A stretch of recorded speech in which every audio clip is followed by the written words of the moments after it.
দর্শক, যমুনা টেলিভিশনের পক্ষ থেকে স্বাগত জানাচ্ছি। আমি মনিরুল ইসলাম।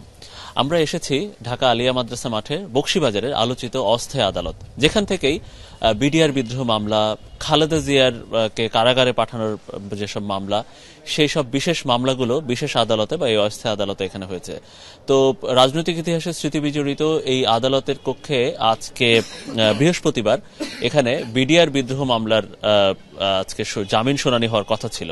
তো সেই বিডিআর বিদ্রোহ মামলার জামিন শুনানি হওয়ার কথা ছিল যে এজলাসে বা যে আদালত কক্ষে, সেই আদালত কক্ষে এসে একটা চক্ষু চড়ক গাছ হওয়ার মতো ব্যাপার ঘটে গেছে। আমরা দেখছি যে পুড়িয়ে দেওয়া হয়েছে ঢাকা আলিয়া মাদ্রাসার মাঠের অস্থায়ী আদালত কক্ষটি। আপনারা নিজ চোখে এখন দেখতে পারেন যে আমি একটু আগে বলছিলাম যে এই আদালত কক্ষ থেকেই জিয়া অরফানেজ ট্রাস্ট দুর্নীতি মামলায় বিএনপির চেয়ারপারসন, বাংলাদেশের সাবেক প্রধানমন্ত্রী বেগম খালেদা জিয়াকে কারাগারে পাঠানো হয়েছে এবং এই জায়গা থেকে বিডিআর বিদ্রোহ মামলার এবং বিডিআর সেখানে হত্যা মামলা, অন্যান্য বিস্ফোরক মামলার রায় এখান থেকে হয়েছে। দীর্ঘদিন এটা ছিল। আমরা যদ্দূর এখান থেকে জানতে পেরেছি যে কালকে এই দীর্ঘদিন ধরে এই ঢাকা আলিয়া মাদ্রাসা মাঠে ঢাকা আলিয়া মাদ্রাসা মাঠে এইখানে আদালত বসতে দিবেন না বলে শিক্ষার্থীরা দাবি জানাচ্ছেন। তো শিক্ষার্থীদের সেই দাবি, সেটাও দীর্ঘদিনের, 5 আগস্টের পরে শিক্ষার্থীদের সেই দাবিটা আরো জোরালো হয়।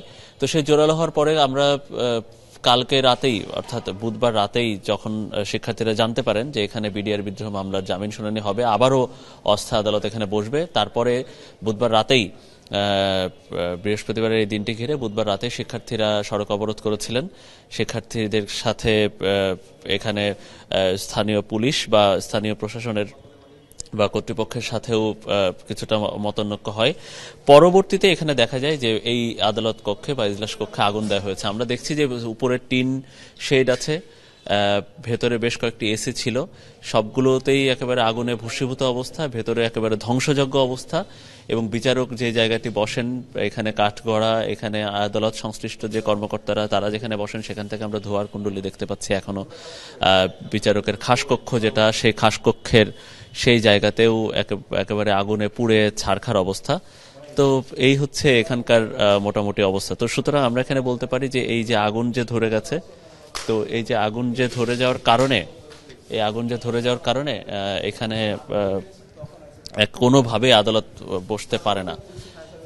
আপনি সাথে একটু কথা বল, আপনারা কি মাদ্রাসা আলিয়া শিক্ষার্থী? জি জি। এই আগুনের ঘটনায় কি জানেন বা কি? আমাদের রাত 12টা নাগাদ যখন আমরা হলের মধ্যে অলরেডি ঘুমিয়ে গেছি, তখন আর কি কয়েকজন সিভিল ড্রেসও ছিল, কিন্তু আমরা একজন যারা ধরেন যে ওই কোনায় দাঁড়াইছিল, তারা তালা ভাঙার জন্য, মাঠের যে গেটটা আছে গেটে তালা ভাঙার জন্য ওরা বড় হয়েছে, যাই হোক এটা নামটা মনে নাই, ওরা ভাঙে আমাদের যেহেতু আজকে এখানে সাংস্কৃতিক অনুষ্ঠান আছে, অনুষ্ঠানের কারণে এখানে কার্যক্রম আছে, যারা ভলেন্টিয়ার আছে তাদের নিয়ে কাজ করা হচ্ছিল।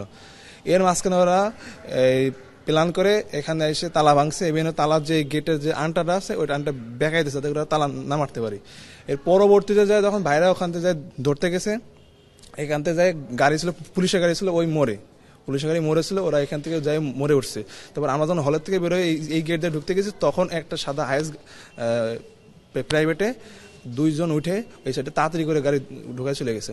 তারপর পরবর্তী যখন রাত 3:30 নাগাদ পুলিশের আমাদের মরে গন্ডগোল হচ্ছে বা হাতাহাতি হচ্ছে, তখন এখানে আগুন লাগার ঘটনা ঘটেছে। তখন পুলিশকে বাদ দিয়ে আমরা এই সাইডে আইছি। এই সাইডে আসার পরে দেখি যখন আগুনটা একেবারে আমাদের নিয়ন্ত্রণের বাইরে চলে গেছে, তার পরপরই ফায়ার সার্ভিস এসেছে। এবং ফায়ার সার্ভিস আসার পরেও এখানে পুলিশের সাথে ফায়ার সার্ভিস অনেকক্ষণ কথা হয়েছে কোনায় দাঁড়ায় গেটে বলার পরে আস্তে আস্তে যখন আগুন নিমে গেছে, তখন ফায়ার সার্ভিসে পাঠানো হয়েছে এই কোনায় গেট দিয়ে। ওরা ফায়ার সার্ভিস লোকজন এখানে এসে ঢোকার পরে ঢুকতে আগুন নিমে গেছে। এত বড় জায়গায় আগুন দিল, আপনারা কেউ জানেন না? শিক্ষার্থীরা জানেন না আগুন দিছে কারা? আগুন দিছে কারা এটা তো আমরা বলতে পারি না, কিন্তু এখানে আমরা যখন পুলিশের সাথে কথা বলতেছি বা এই চকবাজার থানা যে ওসি আছে, ওসি সাহেব উনি যখন এখানে এসেছে, আসার পরে ওনার সাথে আমাদের বিভিন্ন ধরনের কথা হয়েছে।